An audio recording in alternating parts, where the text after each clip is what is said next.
இன்னைக்கு இந்த தேங்காய் விலை தங்க விலையோட அதிகமாயிட்டு இருக்கு. ஆனா இன்னைக்கு நிறைய விவசாயிகளோட பெரிய பிரச்சனை என்னன்னா தென்னையோட உற்பத்தி வந்து கம்மியாயிடுச்சு. இதுக்கு என்ன காரணம், எப்படி நம்ம இயற்கையாவே தேங்காய் உற்பத்தி அதிகப்படுத்துறதுங்க இந்த வீடியோல பார்க்கலாம். பொதுவா நம்மளோட தோப்புல வந்து பாத்தீங்கன்னா இயற்கையாவே வந்து இந்த மாதிரி தென்னை கழிவுகள் வந்து சேரும். இந்த கழிவுகள் எல்லாம் வந்து நம்ம உரமாக்கி நம்ம வந்து மரத்துகளுக்கு கொடுக்கறது மூலியமா இயற்கையாவே நம்ம விளைச்சலை வந்து அதிகப்படுத்தலாம். ஸோ இதுக்காகவே வந்து பாத்தீங்கன்னா கோயம்புத்தூர்ல இருக்க டிஎம்ஆர் இண்டஸ்ட்ரீஸ் இந்த மாதிரியான தென்னை மட்டை அரைக்கிற இயந்திரத்தை கொடுத்துட்டு இருக்காங்க. இதுல 8 வகைக்கு மேல வச்சிருக்காங்க.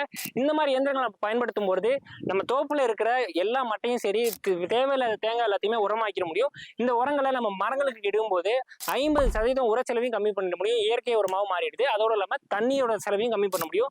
இது மூடாக்கா நீங்க எல்லா இடமும் போடும்போது உங்களுக்கு புல்லு வந்து முளைக்காது, கலையை வந்து கட்டுப்படுத்த முடியும். இந்த மிஷினை இவங்க தமிழ்நாடு முழுக்க எல்லா இடத்துக்கும் டெலிவரி பண்ணிட்டு இருக்காங்க. உங்களுக்கு இந்த மாதிரியான மிஷினரி தேவைப்படுதுன்னா டிஸ்பிளே இருக்க நம்பரை கான்டாக்ட் பண்ணுங்க.